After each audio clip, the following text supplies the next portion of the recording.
Tapi banyak sekali peristiwa yang heboh sekarang ya Mbak Gia. Jelas sekarang yang kalau jadi pusat perhatian media dan media sosial juga itu soal dipanggilnya, akhirnya ya dipanggilnya Menkominfo zamannya Pak Jokowi, mantan, jadi Budi Aristiadi dalam kaitannya dengan judol.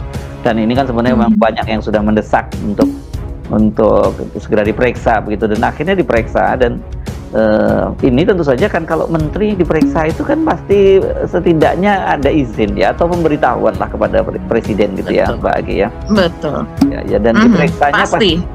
Dan diperiksanya pas Pak Prabowo ada di Mesir, berarti kan ini izinnya sudah, atau pemberitahuannya lah gitu, sudah sebelum Pak Prabowo berangkat gitu. Dan kemudian Pak Prabowo di Mesir ketika bicara dengan mahasiswa kan juga menyinggung soal dia akan bersihkan pemerintahan dari aparat-aparat yang melakukan tindak korupsi. Itu yang strong point dari Pak Prabowo. Dan begitu tadinya ketika itu hanya semacam slogan biasa saja, hanya retorika Pak Prabowo, tapi begitu dipanggil sehari kemudian dipanggil Budi Ari oleh Kortas Tipikor Mabes Polri ya, ini lembaga baru itu.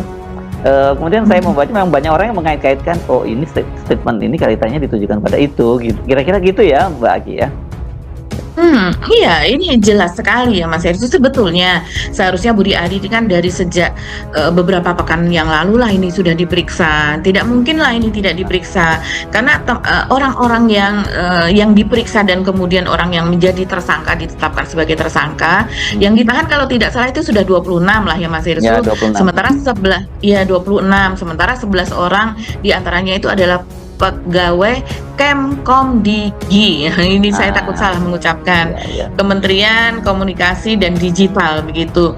Dan di antara mereka itu yang sudah ditangkap ini kan memang orang-orang yang memang direkrut sesudah Budi Ari ini menjabat sebagai Menteri Kominfo begitu. Dia menjadi Menteri Kominfo mulai bulan Juli 2023 sejak adanya kasus BTS begitu.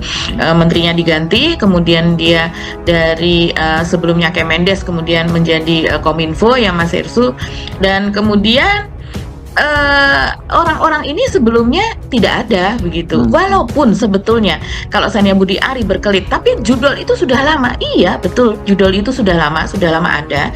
Tapi kemudian yang merusak di dalam Komdigi sekarang namanya ya, yang merusak Komdigi itu sendiri, di mana ada keterlibatan pegawai Komdigi itu kan ya baru sekarang ini kemudian ketahuan begitu. Jadi kalau kita melihat seperti ini Mas Hersu, ini artinya kalau yang sebelumnya terjadi pertemuan antara Pak Prabowo dengan Pak Jokowi kan beberapa kali sejak adanya kisruh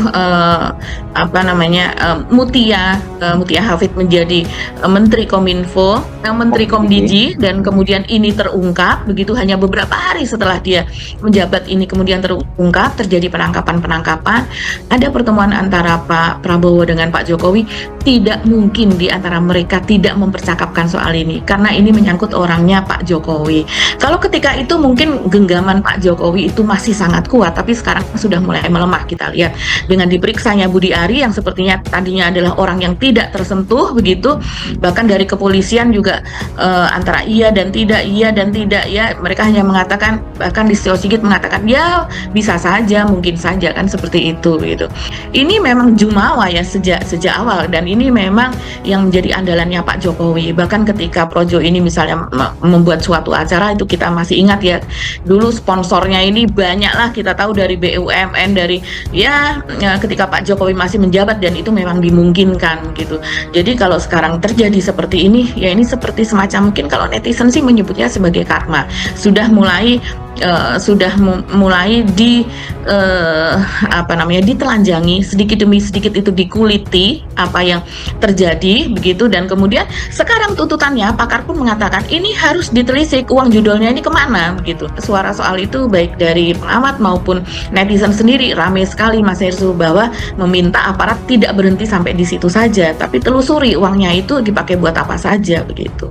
Ya. Nah, ini tentu saja sangat menarik karena kan orang selalu tadi selama ini menyebut bahwa Pak Prabowo itu masih di bawah kendali Pak Jokowi gitu ya. Betul.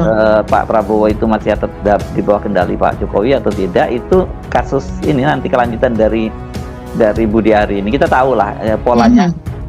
Zamannya Pak Jokowi kan model ada beberapa menteri gitu yang dipanggil kejaksaan atau diambil KPK dan sebagainya. Kemudian setelah itu ada deal ya dia batal diperiksa. Kasusnya seperti Erlangga Hartarto ya pada waktu itu yang kemudian dia mengundurkan diri sebagai ketua umum Golkar, kan kasusnya tidak berlanjut. Jadi ini kemungkinan besar ketika dia sudah mulai diizinkan untuk diperiksa itu ya kasusnya memang betul masih akan ada deal di bawah tangan yang akan terjadi. Tapi kok saya lihat kemungkinan ini akan berlanjut gitu, karena sampai dia dipanggil itu aja itu udah sudah indikator kan gitu.